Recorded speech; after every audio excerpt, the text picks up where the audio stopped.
It takes 3 days by rough road to go from Addis Ababa down here to the Omo River Valley. But in many ways, it's like going back 1,000 years in time.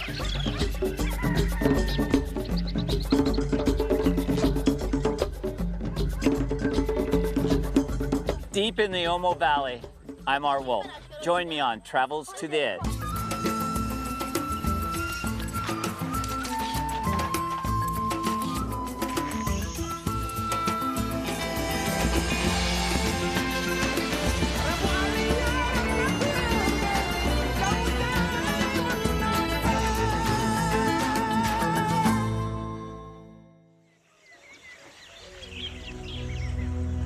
The Omo River flows 1,000 miles through this vast, open, empty corridor of Ethiopia and ultimately empties into Lake Turkana, which is this enormous lake in northern Kenya.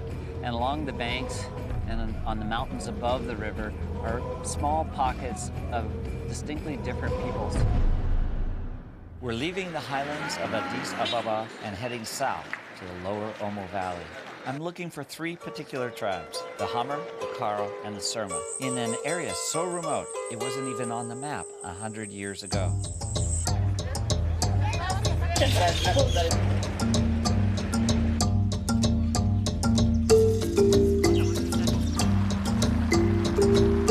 The roads here are rough at the best of times, but during the wet season, heavy rains create a condition known as black cotton, which is this really fine mud, which is all but impossible to cross once it gets wet.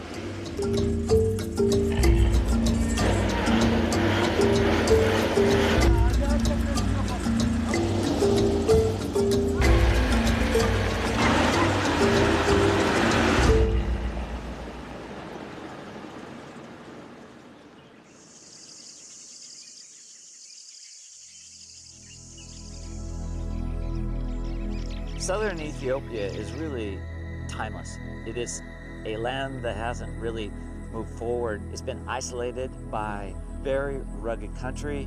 It's the backwater of Ethiopia, many would argue, but for that very reason, the cultures have remained intact. They're practicing rituals that have taken place for thousands of years, and I want to be here to record them before they change.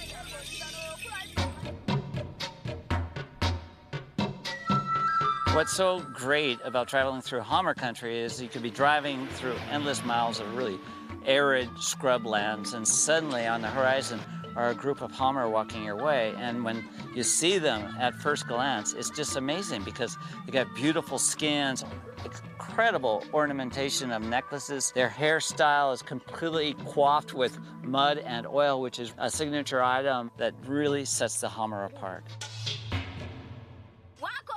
We've heard there's going to be a bull jumping ceremony in this village.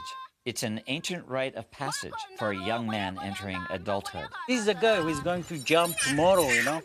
He's ready. He's got a bull jumping tomorrow.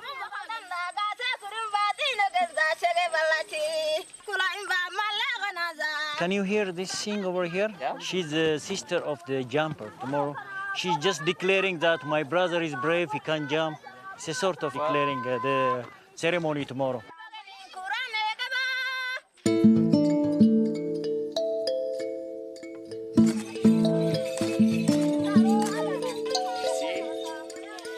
After taking a picture of somebody, I love to show them what I want. Oh, you want a picture of you? Okay.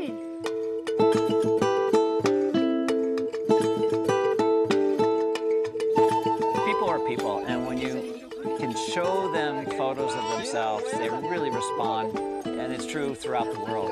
So the camera is a great tool for breaking down the awkwardness of entering a village. It becomes a passport into their village. They love looking at themselves, and it's really a lovely way of connecting with people.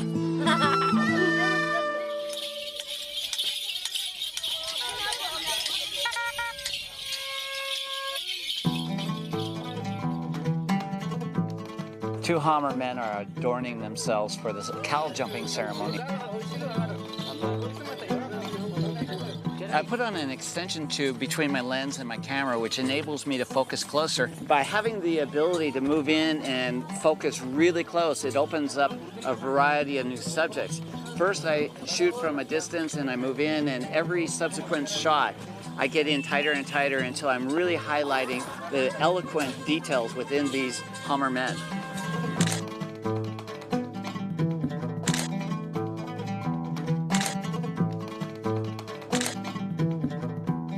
This is really emphasizing the beautiful detail that the Hummer are able to achieve with their earrings and their necklaces and the simplest of form. And what I'll do now is connect this with other cultures around the world and highlight how they adorn themselves. It's really a celebration of the creative processes that go on in these really remote regions.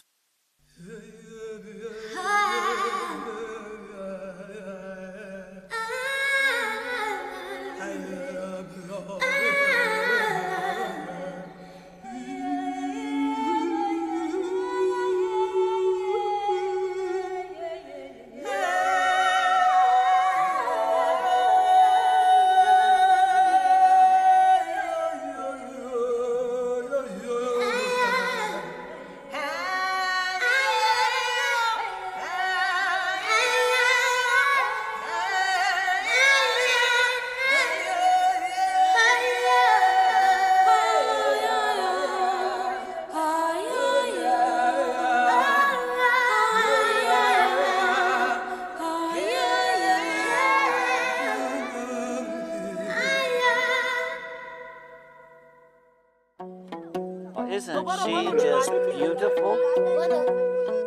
In the age of digital technology, I'm not only able to bring my photographs home to show my friends, now I'm able to show the people I'm shooting what I'm shooting. Okay, this is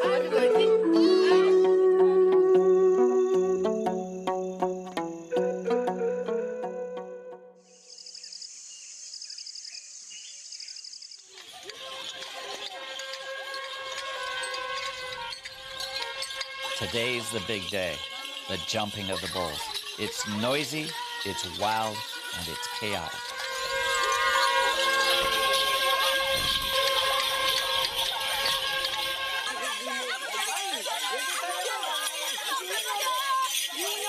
There's a real regalness to the Hummer culture, and yet I would kid myself if I didn't recognize the fact that cultures are changing.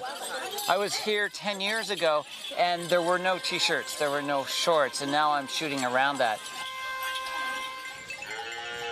With the arrival of the bulls, anticipation for the ceremony intensifies.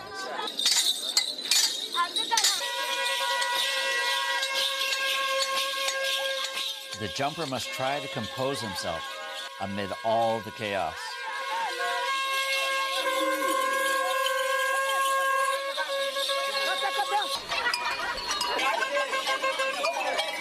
The bulls are brought together, lined up, and finally it's time for a young man to symbolically pass into manhood, just as his ancestors have done for thousands of years.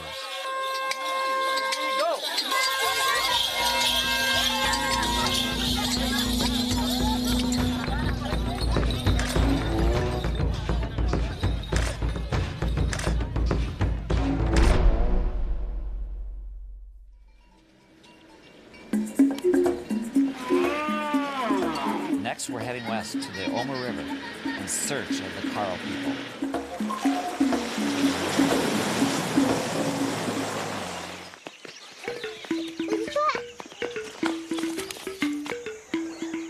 Ethiopia is known as the cradle of humanity, and it's here, deep in the Omo River Valley, where archaeologists have found signs of human civilization that date back more than 2 million years.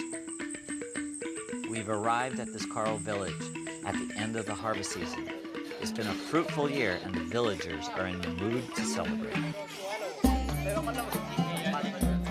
This is beautiful. This is ochre, and it puts on the skin, and when it dries, it becomes really red, right? And this is for the white one. This is like being in Nordstrom's. Okay, perfect. Nice.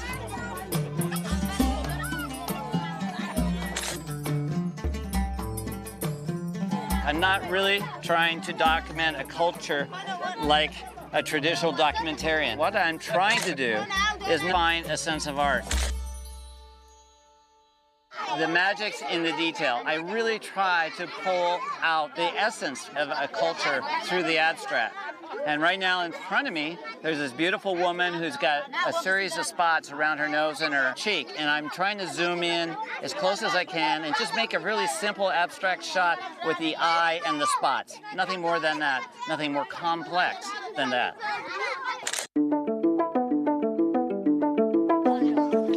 When the Karo adorn themselves, it's very individualistic. No two patterns are the same. And that's what art is about, basically, is that self-expression through your own sense of aesthetic. These cultures don't really have museums or art galleries or even living rooms where they can hang art. They, in fact, become their own living, breathing works of art. Can we have this space? Circle. Okay. This is known as designing your shot. Circle. And you sit down. I see a beautiful pattern amongst their feet. Okay. Now I've got a beautiful circle. This is really hard work, but I think it's worth it. I love making artwork out of my subjects. Okay, look at it.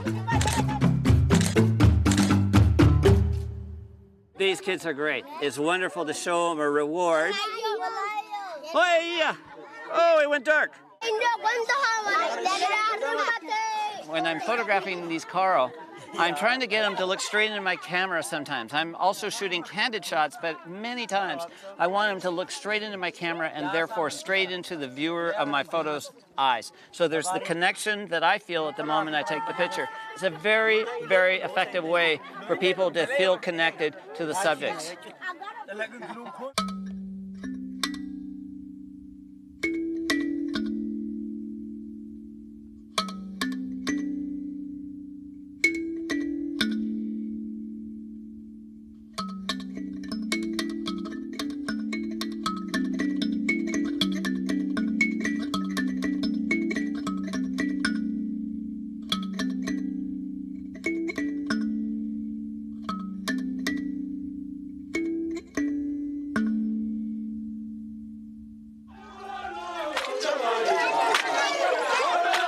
After a day of adornment, the Karo are ready to celebrate a good harvest.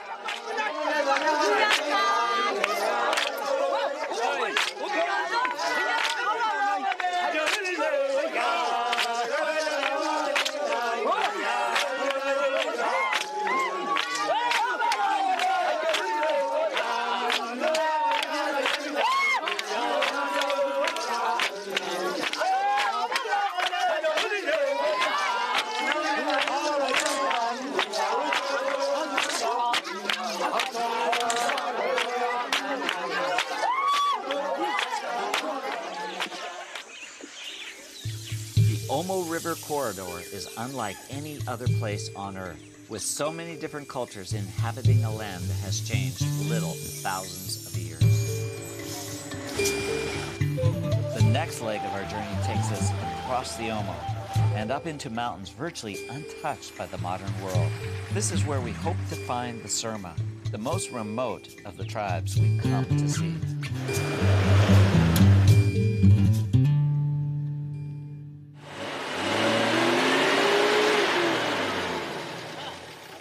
This is a journey of 1,000 obstacles.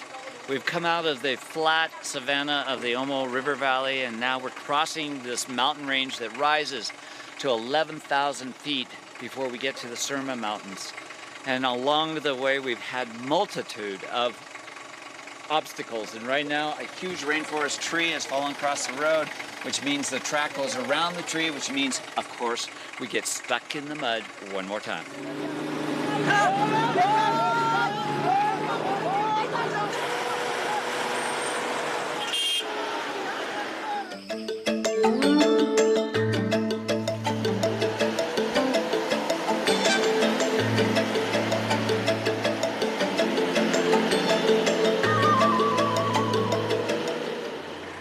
Stuck again.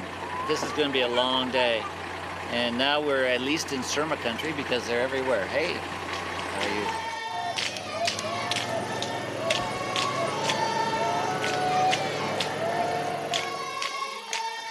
Because of their extreme isolation, the Surma are unaware there's a country called Ethiopia and that they live within its borders. They call their home Surmaland. Now we are in a village of Surma people, especially in the heat of the sun. They would like to play under the tree. Chalino? Have you seen this game? No. Okay, this is a traditional game mostly played by the Surma people. They just invite us, to play.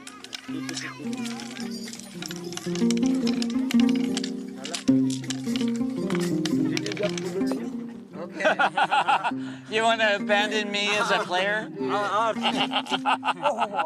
I don't know. You got a loser on your side, I have to tell you.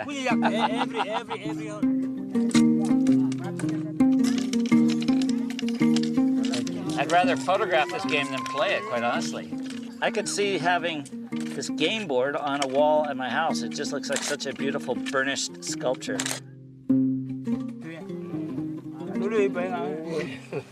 You see, that's what I photographed. What he just said to his friends, my God, this guy's an excellent photographer. That's you. The camera is a great connection.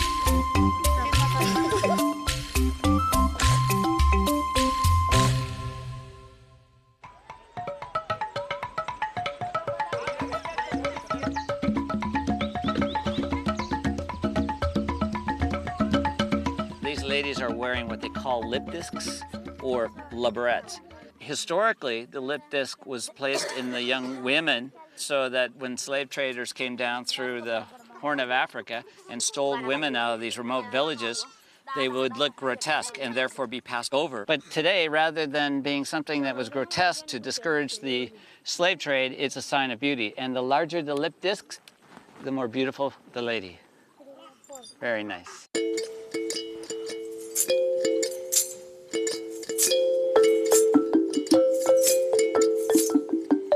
This young girl right here has really a beautiful pattern of almost snowflake designs on her face.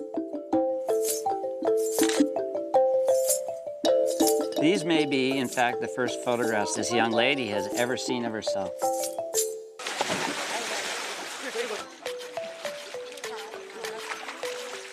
I'm down here on the banks of the river with about 30 Surma warriors that are later on going to perform the donga, which is a stick fight. They are actually competing for the attention of the women.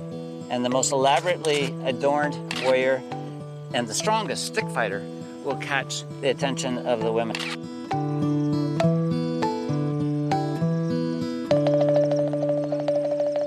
This is beautiful.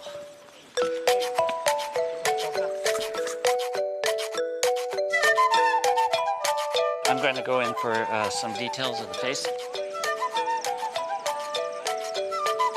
This is nice. I've put on the wide angle and I'm using a very small aperture opening so I can get in, have some foreground. It's a great shot of this warrior decorating the other, and it's interesting how much attention they pay to helping the other one.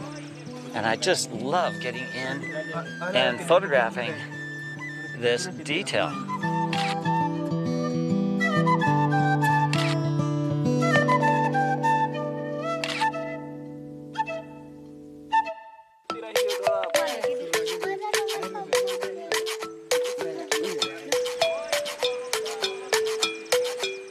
So, hold the camera steady, take the pictures.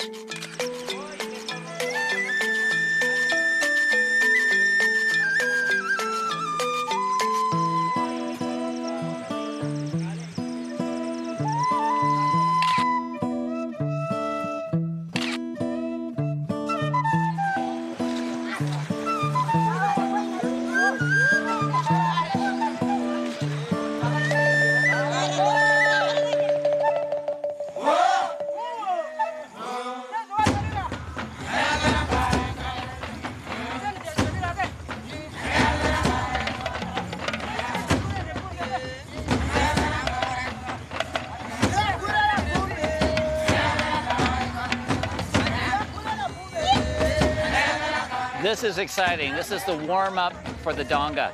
These guys are getting themselves all riled up.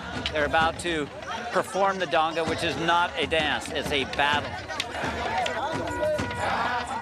These are two different villages that are coming and competing for the honor of the village. And it can become quite graphic. I'm very excited about being here, but I'm also a little nervous. They are in a state of excited frenzy.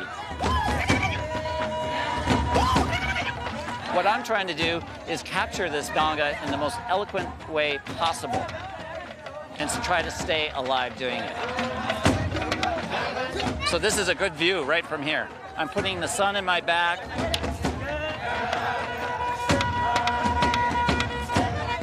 This tradition has been going on for thousands of years. And unfortunately, it could end with the inevitable westernization of the world. My whole mission is to try to make sense of what's happening.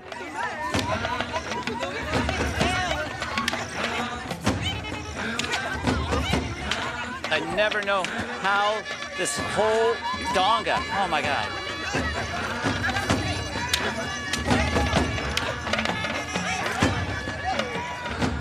This is a very powerful. They will stop it if anybody gets seriously injured, but I hope they can tell.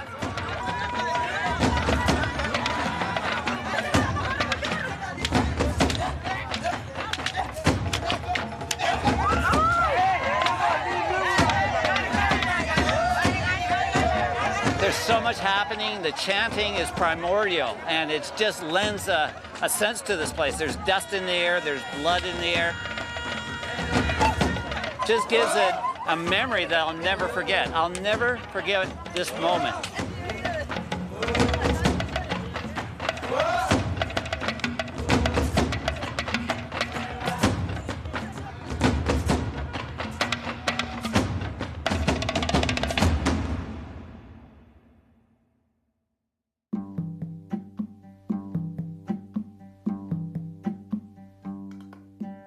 The people of the Omo have kept their unique cultures alive for centuries. It's a privilege to photograph these rich traditions while they still exist. I'm Art Wolfe. Join me next time on Travels to the Edge.